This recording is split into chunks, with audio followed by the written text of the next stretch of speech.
우리 하나님 말씀 같이 봉독하고 말씀의 은혜 나누도록 하겠습니다.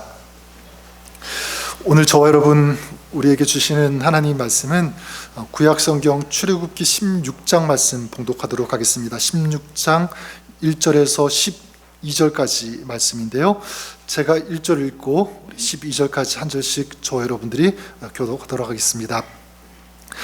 이스라엘 자손의 온 회중이 엘림에서 떠나 엘림과 시내산 사이에 있는 신광야에 이르니 애굽에서 나온 후 둘째 달 15일이라.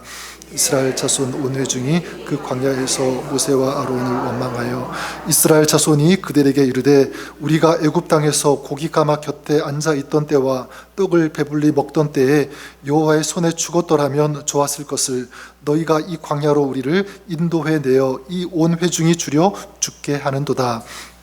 여호와께서 모세에게 이르시되, 보라, 내가 너희를 위하여 하늘에서 양식을 비같이 내리리니 백성이 나가서 일용할 것을 날마다 거둘 것이라.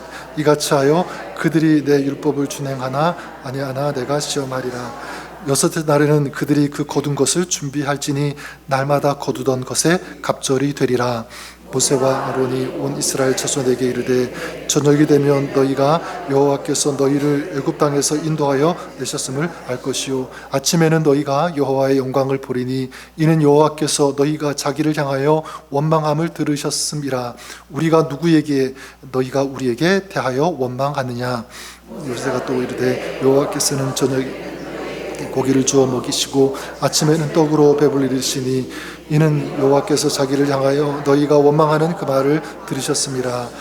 우리가 누구냐? 너희의 원망은 우리를 향하여 함이 아니요 여호와를 향하여 함이로다. 모세가 또 아론에게 이르되, 이스라엘 자손의 온 회중에게 말하기를 여호와께서 가까이 나아오라. 여호와께서 너희의 원망함을 들으셨느니라 하라. 이스라엘 자손의 온 회중에게 말하며 그들이 광야를 바라보니 여호와의 영광이 구름 속에 나타나더라. 여호와께서 모세에게 말씀하여 이르시되, 그들에게 말하여 이르기를, 너희가 해질 때에는 고기를 먹고 아침에는 떡으로 배부르리니 내가 너희의 하나님인 줄 알리라 하라 하시니라. 아멘. 하나님의 말씀입니다. 여러분, 새해가 되면 아침 가장 먼저 만들어 먹는 음식이 있죠. 여러분 뭐 드셨습니까? 떡국 드셨을 거예요, 그렇죠? 2025년 그 마지막 날 또 새해 시작하면서 송구 영신예배 때도 다비다회에서 맛있는 이 떡국을 준비해 주셔서 맛있게 먹었는데요. 1월 첫 번째 날 저희 가정에서도 떡국을 만들어 먹었습니다. 오늘 또 점심 떡국이 준비된 걸로 알고 있는데, 저는 떡국을 먹으면서 문득 모르겠어요. 저는 이런 질문을 한번 해보았습니다. 우리는 새해를 떡국 한 그릇으로 시작하지만 1년 전체는 과연 무엇으로 살아야 하는가? 이런 질문입니다. 누가 우리를 먹이시는가? 무엇으로 우리는 살아가야 하는가? 이 질문이었어요. 그래서 오늘 본문 출애굽기 16장에서 저는 그 답을 좀 같이 찾아보기를 원하는데, 1절에 이렇게 시작하죠.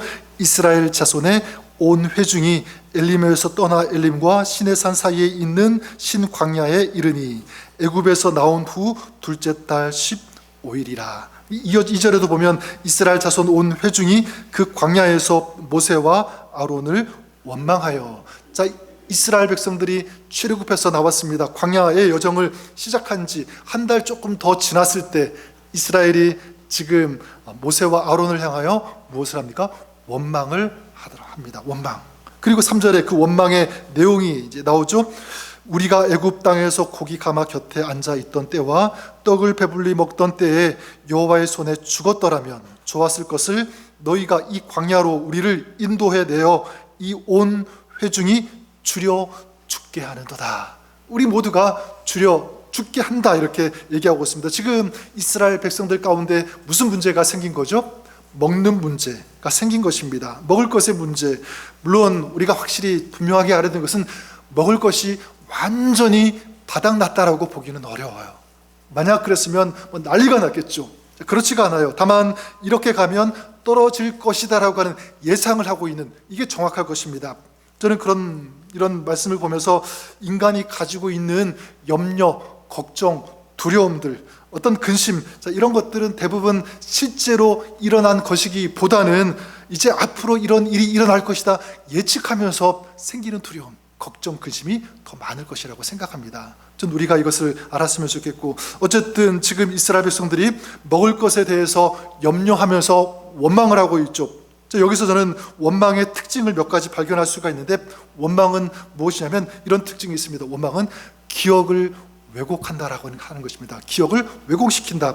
지금 이스라엘 백성들이 뭐라고 얘기합니까? 우리가 애굽 땅에서 고기 가마 곁에 앉아 있던 때와 떡을 배불리 먹던 때에 여호와의 손에 죽었더라면 좋았을 것을. 애굽을 뭐라고 지금 얘기합니까? 고기 가마, 이렇게 얘기하고 있습니다. 고기 가마. 여러분, 지금 이스라엘 백성들이 이렇게 얘기하고 있는데, 실제로 이 이스라엘 백성들이 그 애굽 땅에 있을 때 그 애굽 땅이 고기 가마가 맞습니까? 저는 그렇게 보지 않아요. 애굽은요, 노예로 있었던 땅이잖아요. 그 자신들을 억압하고 핍박하고, 그래서 이 애굽의 그런 세력에 의해서 강제 노동에 시달리는 그런 어려운 시기를 지났던 곳이 바로 그 시간이었고, 바로 그곳이 애굽 땅이었습니다. 그래서 이것 때문에 이스라엘 백성들이 그 애굽에서 막 하나님 앞에 힘들다고 부르짖었던 거예요. 그리고 하나님께서 그들의 그 기도, 그리고 그들의 부르짖음을 들으셨던 것입니다.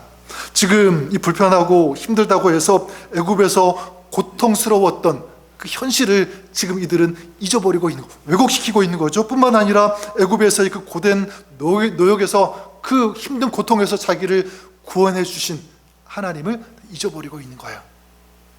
하나님의 이 구원의 역사를 어떻게 보면 완전히 부정하고 있다라고 볼 수도 있는 것입니다. 그때 여호와의 손에 죽었다면 좋았을 것을, 이렇게 얘기하고 있는 거죠. 6월절에 다 죽을 수밖에 없는 그런 가운데 하나님께서 이스라엘 백성들을 구원하신 그 구원의 역사를 다 송두리째 부정하고 있는 이 모습, 놀라운 은혜 경험했는데 그때 죽었던 것이 더 나을 뻔했다, 막 이런 얘기를 하고 있는 것입니다. 이것이 원망의 특징이고, 또 원망의 특징은 뭐가 있냐면, 원망은요, 사람을 겨냥한다는 것입니다. 근데 이게 참 죄의 이 교묘함이라고 할 수가 있는데, 지금 이스라엘이 누구에게 원망하고 있죠? 모세와 아론에게 원망을 하고 있습니다. 마치 하나님에게는 아무런 유감이 없습니다. 다만 모세와 아론에게 우리는 유감이 있습니다. 그런 식이에요. 근데 여러분, 이 원망의 내용을 보면 겉으로 볼 때는 사람에게 이 원망의 그 화살 끝이 가고 있지만, 실제 그 내용을 보면 이 원망의 방향은 누구에게 가 있는 거죠? 하나님의 향해 가고 있는 거예요. 하나님이 이렇게 우리를 만드셨다, 원망하고 있는 거죠. 이런 면에서 죄는 진짜 교활합니다. 저는 우리가 그런 면에서 한번 영적으로 볼 수 있기를 바랍니다. 여러분, 때로 우리가 사람을 원망하고 비난하지만 결국 그 끝은 누구를 향할 때가 많냐면 하나님을 향할 때가 있다는 거예요. 또한 이 원망은 결국 어디로 흐르게 되냐면 죽음의 언어로 흐르게 된다는 것을 기억했으면 좋겠습니다. 차라리 애굽에서 죽었다면 좋았을 것을, 이렇게 말하고 있죠. 근데 사람의 말, 이 사람의 이 언어는요, 굉장히 강력하고 어떤 경우에는 굉장한 파괴력을 가지고 있다라고 볼 수 있어요. 우리가 잘 아는 잠언서 18장 21절에도 말씀하고 있죠. 죽고 사는 것이 혀의 힘에 달렸나니. 죽고 사는 것이 어디에 달려 있다고요? 이 작은 혀의 힘, 입술의 이 힘에 달려 있다라고 말씀하고 있는 것입니다. 자, 그러니까 누군가를 죽이기도 하고 살리게 하는 이 힘이 바로 이 말에서 나온다는 거예요. 자, 그런데 하나님은 이렇게 원망하는 이스라엘 백성들을 향해서 하나님께서 어떻게 하시는가 보면 아무런 반응이 없으십니다. 여호와의 손에 죽었더라면 좋았을 것을, 이렇게 말하면 지금 모세와 아론에게 얘기하고 있는데요, 하나님께서 세우신 모세와 아론에게 얘기하고 있는 것은 하나님 앞에서 얘기하고 있는 것 똑같습니다. 그렇죠? 하나님께서 듣고 계시는 거예요. 자, 하나님께서 그것을 들으셨으면 뭐라고 어떻게 하셨을까요? 저 같으면 네가 그걸 원하면 내가 그렇게 해줄게, 이렇게 할 수도 있는데 하나님 그렇게 하시지 않았어요. 자, 이유가 무엇인가 라고 할 때 저는 두 가지를 발견할 수가 있습니다. 한 가지 이유는 뭐냐면 하나님은 이스라엘 백성들의 연약함을 아셨기 때문에 그래요. 연약함을 아시는 하나님. 그래서 7절에 이렇게 말씀하고 있죠. 여호와께서 너희가 자기를 향하여 원망함을 들으셨음이라. 이 원망, 이런 거 들으시는 하나님. 9절에도 보면 여호와께서 너희의 원망함을 들으셨느니라. 또 한 번 반복하고 있죠. 하나님은 어떠한 하나님이냐면 완벽한 사람에게만 반응하는 그런 하나님이 아니라 백성들의 그 아픔, 신음, 그리고 원망, 이런 속에서도 역사하시는, 일하시는 하나님, 바로 그분이 우리 하나님이신 줄 믿습니다. 네, 하나님은 지금 이스라엘 백성들이 400년 동안 그 애굽 땅에서 종살이를 했던 것, 힘들었던 것, 고통당했던 것, 눈물 흘렸던 것, 다 모든 것들을 다 아셔요. 그러니까 그들의 연약함을 다 아셨다는 거죠. 그래서 지금 어떻게 하냐면 기회를 주고 싶은 것이고, 그리고 기대를 포기하지 않으시는 거죠. 또한 이 이스라엘 백성들의 원망에 대해서 하나님께서 대응하시지 않은 이유가 있다면 무엇일까? 자, 그것은요, 하나님은 죄가 원하는 대로 하시지 않기 때문에, 하나님은 죄가 원하는 대로 우리들을 내버려 두시지 않는다는 것입니다. 여러분, 결국 이스라엘 백성들 속에서 이 원망하게 하는 그것이 근본적으로 무엇인가라고 할 때 다른 것이 아니라 죄 아니겠습니까? 죄가 그렇게 만드는 거예요. 죄가 원하는 것이 무엇이냐면 하나님과의 관계를 끊어버리고 등을 돌리게 하고 결국 이제 광야에서 다 죽어버리고 가나안 땅, 하나님께서 약속하신 땅에 들어가지 못하게 하는 것, 이것이 죄가 원하는 것 아니겠습니까? 하나님은 그렇게 절대 죄가 원하는 대로 내버려 두시지 않겠다, 이 의지, 이 마음이 담겨 있는 거예요. 자, 그러면 하나님은 어떻게 하시는가? 이렇게 그들의 원망에 대해서 다른 반응하지 않는데, 그러면 그것이 끝인가라고 할 때 그렇지 않습니다. 하나님께서 어떻게 하시는지, 자, 하나님께서 이제 준비하신 계획, 하나님의 플랜을 어떻게 하시냐면 진행하시는 거예요. 일하시는, 역사하시는 그런 하나님. 자, 어떻게 하나님의 플랜을 진행하시는가라고 할 때 4절 말씀 우리 읽었지만 다시 한번 읽어보도록 하겠습니다. 4절 말씀, 자, 어떻게 하시는지 같이 한번 읽어볼까요? 자, 시작. 그때 여호와께서 모세에게 이르시되 보라, 내가 너희를 위하여 하늘에서 양식을 비같이 내리리니 백성이 나가서 일용할 것을 날마다 거둘 것이라. 이같이 하여 그들이 내 율법을 준행하나 아니하나 내가 시험하리라. 자, 여기 보면 하나님께서 어떻게 하십니까? 하늘에서 양식을 무엇같이? 비같이 내리리니, 이렇게 말씀하고 있습니다. 하늘에서 양식이 비같이 내리는 이 역사는요, 역사 속에서 한 번도 없었습니다. 어마어마한 기적이 지금 이스라엘 백성들에게 펼쳐지는 거예요. 바로 하늘에서 양식을 비처럼 지면에 내리는 이런 기적이 일어나는 거죠. 하나님께서 그것을 말씀하고 있는 것입니다. 그냥 하루 이틀만 그런 양식이 비같이 내리는 것이 아니라 얼마 동안이죠? 이스라엘이 가나안 땅에 들어가기까지 40년 동안 이렇게 양식이 비같이 내렸다는 것을 알 수가 있습니다. 자, 이런 하나님의 역사, 하나님의 일하심을 경험하면서 이스라엘 백성들이 깜짝 놀라잖아요. 그래서 뭐라고 얘기합니까? 이것이 무엇이냐, 만나를 보면서. 그래서 그 이름이 뭐가 된 거죠? 만나라고 된 것입니다. 만나. 자, 그러면 저는 여기에서 이런 질문을 해보게 됩니다.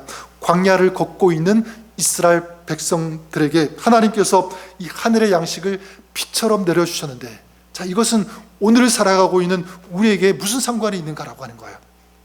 어떤 메시지가 되는가라는 것입니다. 어떤 메시지가 되는가? 저는 오늘 이 이야기 속에서 우리에게 주시는 두 가지 메시지를 좀 살펴보기를 원합니다. 한 가지, 오늘 만나의 이야기에서 우리가 발견하고 또 우리가 붙잡아야 되는 메시지가 있다면 그것은요, 하나님께서는 당신의 백성들을 먹이신다라고 하는 이 메시지입니다. 하나님은 당신의 백성들을 먹이신다. 지금 이스라엘 백성들이 지나고 있는 광야, 이런 광야를 우리 주변 가까이서도 볼 수가 있지만 어떤 곳이죠? 도저히 사람이 살아갈 수 없는 그것이 광야 아니겠습니다. 척박해요. 물도 부족합니다. 음식도 구할 수 없는 그런 곳이 광야 아니겠습니까? 뿐만 아니라 지금 이스라엘 백성들이 그 광야를 지나고 있는데 사람 수가 얼마나 되죠? 60만 명. 성인 남자만 그래요. 그러니까 가족 모두 합치면 그 이상 100만 명이 넘는 어마어마한 숫자가 지금 광야를 지나가고 있는 거예요. 상상하기 어려운 그런 규모죠. 자, 무엇을 알 수 있냐면 이런 광야 속에서 이렇게 많은 사람들이 지나간다. 여러분, 뭐가 생각이 납니까? 인간의 계산으로는 도저히 답이 나오지 않는다. 그렇잖아요, 그죠? 답이 나오지 않아요. 자, 그런데 어떻게 합니까? 이런 곳에서 우리 많은 사람들이 어떻게 살아갈 수 있는가라고 할 때 하나님께서 어떻게 하신 거죠? 양식을 비같이 내리셨다. 누가 그들을 먹이신 거죠? 하나님께서 그들을 먹여주신 줄 믿습니다. 자, 그렇다면 이것은요, 전 우리에게도 메시지가 된다고 생각합니다. 어떤 메시지가 되냐면 광야는 힘든 곳, 어려운 곳, 그런 곳이지만 광야는 또한 어떤 곳이 될 수 있냐면 하나님의 살아계심, 하나님의 그 일하심, 하나님의 역사하심을 가장 잘 볼 수 있는, 경험할 수 있는 그 장소가 뭐가 되는 거죠? 저는 그것이 광야가 된다고 믿습니다. 광야는 절대로 하나님이 계시지 않는 곳이 아니에요. 우리 살아가면서 광야 같은 그런 곳을 만나면 여기는 하나님 계시지 않는구나, 이 순간만큼은 하나님이 일하시지 않는구나, 자꾸 이런 생각을 하기가 쉬운데 그렇지가 않다는 거예요. 오히려 반대로 광야는 하나님의 역사, 하나님의 일하심을 볼 수 있는 자리가 된다는 것을 우리가 꼭 기억했으면 좋겠습니다. 그런 의미에서 여러분, 지금 우리가 살아가면서, 지금 새해 지나가면서도 광야와 같은 그런 일들, 그런 문제, 그런 환경, 상황을 지나가고 있는 그런 분들 아마 있을 거예요. 그럴 때 여러분, 믿음의 사람이라면 어떻게 우리가 그것을 해석해야 되죠? 지금 물론 당연히 힘들지만 이곳이, 이 자리가, 이 시간이 하나님께서 지금 나를 위해 일하실 수 있는 그런 무대가 될 수 있다는 것을 꼭 기억했으면 좋겠습니다. 이게 믿음이죠. 또한 하늘에서 양식을 비같이 내리시는 하나님, 이게 오늘 우리에게 어떤 메시지가 되냐면 하나님은 우리의 현실을 모르시지 않는다, 다 아신다, 공급하고 채워주시는 하나님이라는 것을 알 수가 있습니다. 여러분, 5만 번 기도 응답받은 조지 물러 목사님 아마 얘기 많이 들어보셨을 거예요. 실제로 그분의 그 사역 가운데 이런 일이 있었다고 합니다. 이른 어느 아침에 이제 고아원에 아이들이 쭉 앉아 있는 거예요. 왜 앉아 있냐면 아침이니까 아침을 먹으려고 기다리고 있는데, 근데 부엌에 음식이 다 떨어지고 만 거예요. 창고에도 음식이 더 이상 남아있지 않았다고 합니다. 근데 이 목사님은 이제 아이들, 앉아 있는 그 아이들과 함께 우리가 기도하자라고 하면서 뭐라고 기도했냐면, 하나님, 저희에게 먹을 것을 주심에 감사드립니다. 감사 기도로 드린 거예요. 먹을 것을 주시는 하나님. 그때 기도를 하고 기도 딱 마쳤는데 어떤 일이 있었냐면 밖에서 문을 두드리는 소리가 난 거예요. 나가서 보니까 어떤 그 빵집 주인이 문 앞에 서 있는 것을 보게 되었고요. 그 빵집 주인이 이 목사님에게 얘기를 하는 거예요. 뭐라고 얘기했냐면, 어젯밤에 제가 잠을 이루지 못했습니다.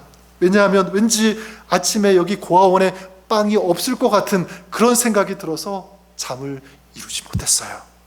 그러면서 주님께서 저에게 빵을 만들어서 고아원에 갖다 주라고 하는 이 마음을 자꾸 부어주셨습니다. 그래서 잠 자지 못하고 2시에서 일어나서 빵을 구웠습니다. 각 구워낸 이 빵들을 제가 가지고 왔습니다. 이렇게 얘기한 거예요. 근데 그게 끝이 아니라 곧바로 또 2번째 노크 소리가 들린 거예요.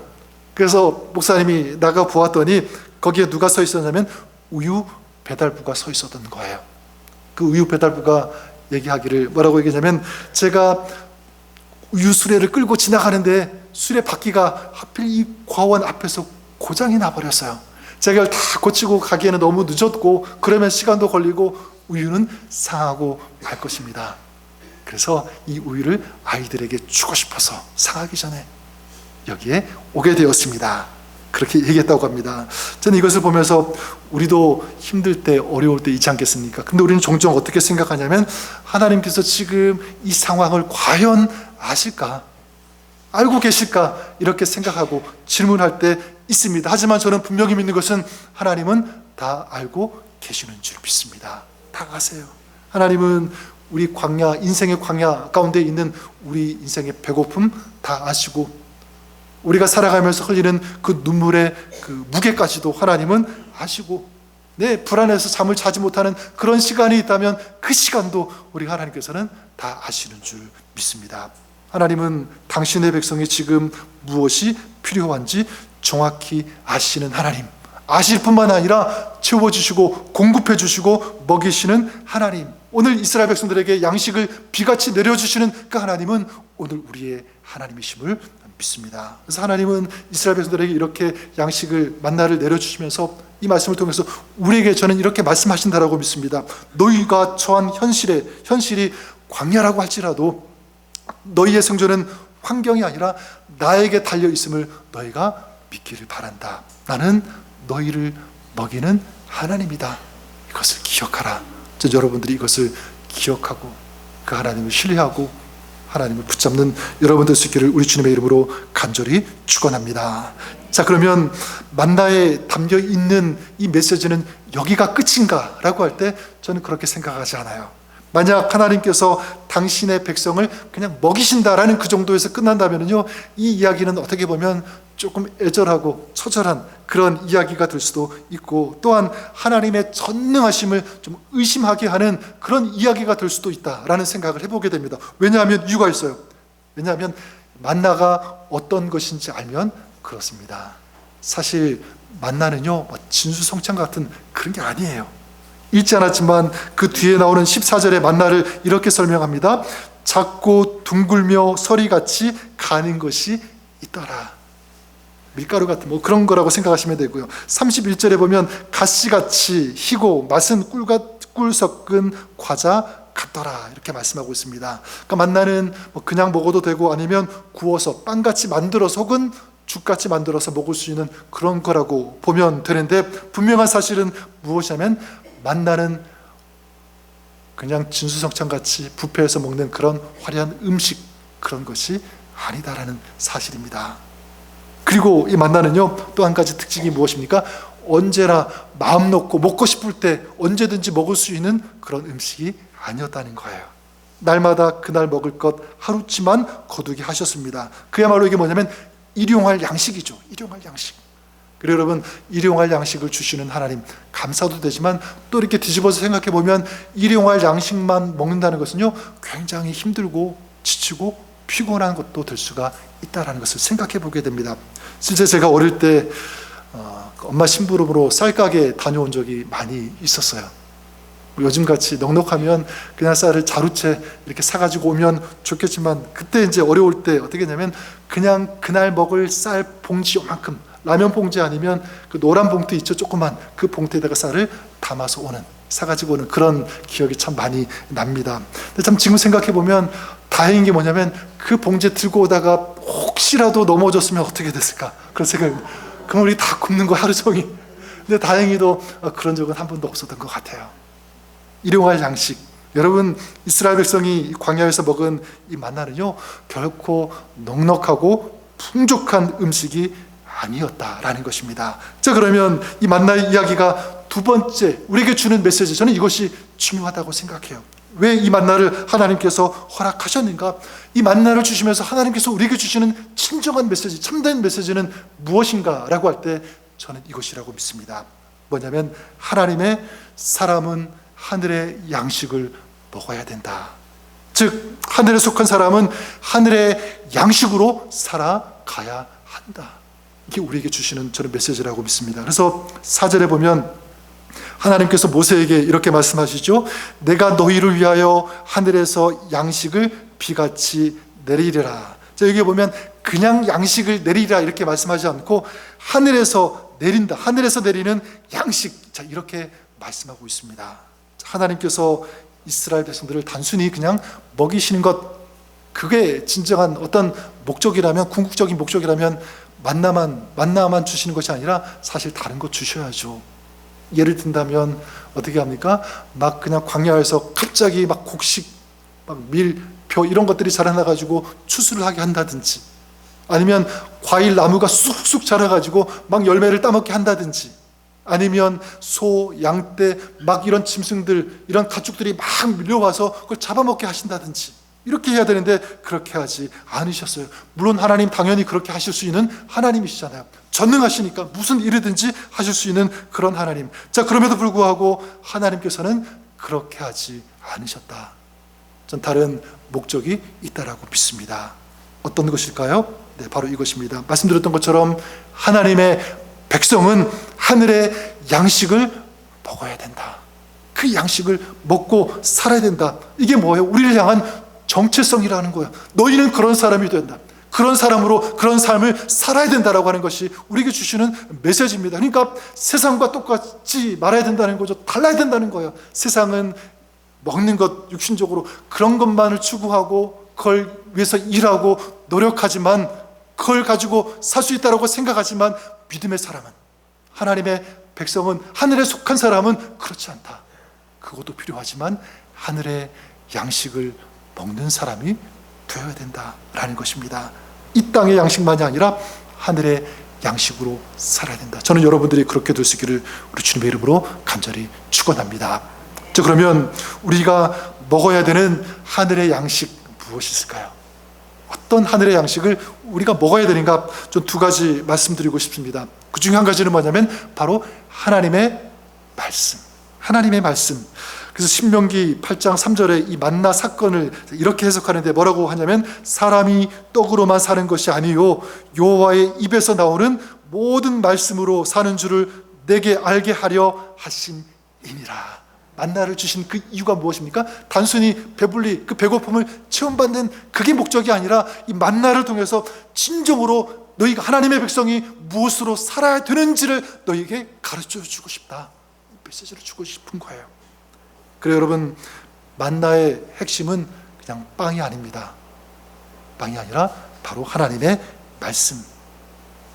오늘도 하나님이 우리에게 말씀을 주시는 줄 믿습니다.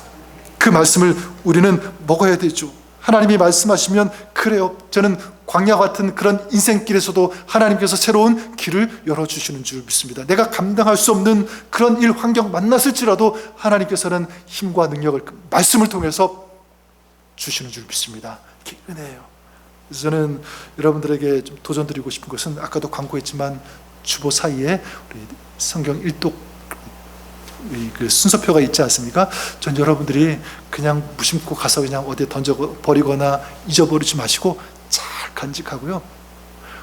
이 1년 동안 뭐 1년 통독하면 좋겠지만 그렇지 못하더라도 정기적으로 하나님 말씀을 읽고 묵상하는 그런 시간 가지시는 여러분 될 수 있기를 주님의 이름으로 간절히 축원합니다. 혹시 내 힘으로 잘 안 되거나 좀 힘들다고 느끼시는 그런 분들도 있을 거예요. 그럼 우리 교회 성경 읽기 단톡방 운영하고 있지 않습니까? 그렇죠? 거기에 가입하세요. 조인하세요. 나도 거기에 넣어달라고 하시고 같이 하면 더 힘이 될 거고요. 더 에너지가 넘칠 것 같아요. 여러분들이 꼭 그렇게 활용할 수 있기를 부탁드리겠습니다. 어쨌든 하늘에 속한 사람은 무엇을 먹어야 된다? 하나님의 말씀, 하늘의 말씀을 먹어야 되는 줄 믿습니다. 세상은 흔들리지만 이 하나님의 말씀은 흔들리지 않아요. 세상은 여러 가지로 변하지만 하나님의 말씀은 절대로 변하지 않습니다.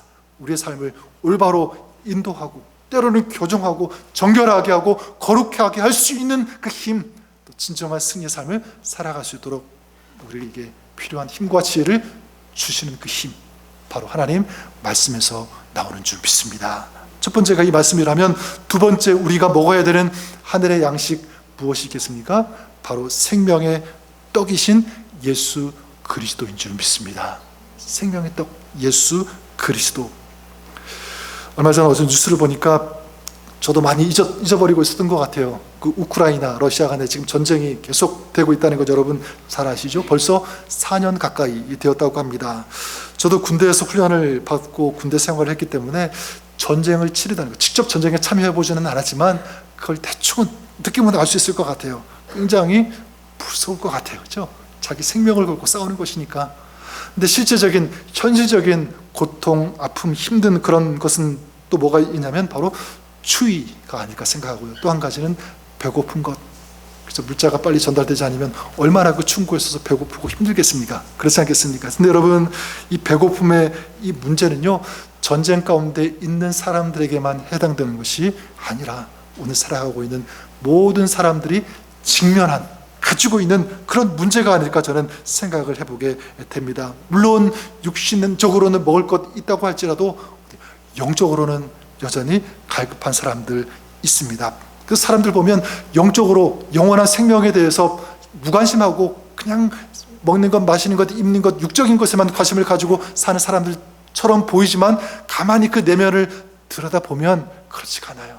그들도 영적인 것에 대해서, 영혼에 대해서, 영원한 생명에 대해서 관심을 가지고 있다는 것을 많이 보게 됩니다. 그러니까 영혼에 대한, 영원한 안식에 대한, 영원한 이 참된 양식에 대한 이 갈망, 이 갈급함, 그리고 이 갈증은요, 누구나 모든 사람들이 가지고 있다는 거예요. 그러면 이런 인간이 가지고 있는 영적인 갈급함, 영적인 이 기근, 이 배고픔을 근본적으로 해결해 줄 수 있는 분이 누군가라고 할 때 저는 바로 그분이 예수 그리스도 우리 주님이라고 믿습니다. 요한복음 6장 48절 50절에 예수님께서 직접 이렇게 말씀하세요. 내가 곧 생명의 떡이니라. 너희 조상들은 광야에서 만나를 먹었어도 죽었거니와. 그렇죠? 이는 하늘에서 내려오는 떡이니 사람으로 하여금 먹고 죽지 아니하게 하는 것이니라. 뭐라고 말씀합니까? 조상들이 먹었던 그 만나는 먹었어도 죽는다 이렇게 말씀하고 있습니다. 하지만 하늘에서 내려오는 이 만나를 먹으면 죽지 않는다. 바로 생명의 떡이죠. 바로 예수 그리스도 우리 주님이신 줄 믿습니다. 그래 여러분, 누가 진정한 생명의 떡이 되어주시죠? 바로 예수 그리스도. 따라서 누가 영생을 가질 수 있는가? 누가 이 영혼의 기근을 해결할 수 있는가라고 할 때 내 예수 그리스도를 믿고 예수 그리스도를 생명의 떡으로 먹을 수 있는 그런 사람, 취하는 사람, 절대 다른 방법 없어요. 다른 길 없습니다. 영원한 생명을, 영원한 이 안식을 누릴 수 있는 그 방법은 다른 길 없어요. 예수 그리스도밖에 없는 줄 믿습니다. 예수님은 그래서 말씀하세요. 내 살을 먹고 내 피를 마시는 자는 영생을 가졌고 마지막 날에 내가 그를 다시 살리리니 내 살은 참된 양식이요 내 피는 참된 음료로다. 여러분, 그래요. 광야의 만나는요 그냥 하루만 살게 합니다. 그렇지 않습니까? 하지만 예수님은 영원을 살게 하는 줄 믿습니다. 다르죠. 만나는 그냥 일시적인 배를 채우지만 예수님은 생명의 떡이 되어서 우리의 영혼을 채워주시는 줄 믿습니다. 따라서 우리는 이 생명의 떡이 되시는 예수님을 먹어야 되는데 어떻게 먹을 수 있을까요? 네, 예수님을 인격적으로 모시고 내 삶의, 내 마음 중심에 그분을 모시고 살아가는 거예요. 그 날마다 그 주님을 부르고 주님을 찾고 주님과 동행하면서 주님과 함께 살아가는 그런 삶이 되어야 되는 줄 믿습니다. 또한 날마다 우리가 이런 고백을 해야 됩니다. 그래요, 주님, 내 영혼의 참된 양식은 우리 주님밖에 없습니다. 나를 살게 하는 진정한 힘, 내 영혼을 생명으로 이끄시는 그분은 우리 주님밖에 없음을 제가 믿습니다. 이 고백. 그럴 때 우리 주님께서 우리에게 하늘의 양식이 되어주실 것을 믿습니다. 뿐만 아니라 하늘의 은혜, 하늘의 능력을 우리에게 아낌없이 채워주시고 부어주실 것을 믿습니다. 우리가 살아가면서 지치지 않도록, 그리고 하나님의 사람으로서 제대로 살아갈 수 있도록, 그리고 마침내 승리하는 그런 인생, 그런 가정, 공동체가 될 수 있도록 구하는 자에게, 고백하는 자에게, 주님을 찾는 자에게 우리 하나님께서 이 은혜와 은총과 능력을 허락하여 주실 것을 믿습니다. 오늘도 저와 여러분들이 이렇게 하늘에 속한 사람답게 하늘의 양식으로 살아가시는 여러분들 되시기를 주님의 이름으로 간절히 축원합니다. 2026년 우리 한 해에도 마찬가지예요. 주님을 바라보면서 하나님의 말씀을 먹으면서, 그리고 생명의 떡이신 주님을 모시고 주님을 붙잡고 살아가는, 그래서 우리가 살아가면서 광야와 같은 그런 시간들, 환경에 처한다고 할지라도 능히 우리 주님께서 이기게 해 주실 것을 믿습니다. 이런 아름다운 주님의 역사 가운데, 은혜 가운데 살아가시는, 또 승리하시는 저 여러분, 여러분의 가정, 우리 교회 공동체가 그렇게 될 수 있기를 우리 주님의 이름으로 간절히 축원합니다. 기도하겠습니다. 살아계신 하나님 아버지, 우리가 하나님의 백성으로서, 하늘에 속한 사람으로서 이제 하늘의 양식을 먹는, 그 양식으로 살아가는 저희들의 삶, 가정, 또 우리 교회 공동체 되게 하여 주옵소서. 2026년도를 시작하면서 우리가 이것을 결단하며 고백하며 선포하기를 원합니다. 저는 하나님의 백성입니다. 하나님께서 공급해 주시는 은혜와 은총과 그 말씀 힘을 가지고 살겠습니다. 승리하겠습니다. 이런 고백과 결단을 가지고 나가는 모든 지체들, 성도들을 위해 주님께서 한량없는 은혜와 은총, 하늘의 힘 더하여 주옵소서. 감사드리며 예수님의 이름으로 기도드립니다. 아멘.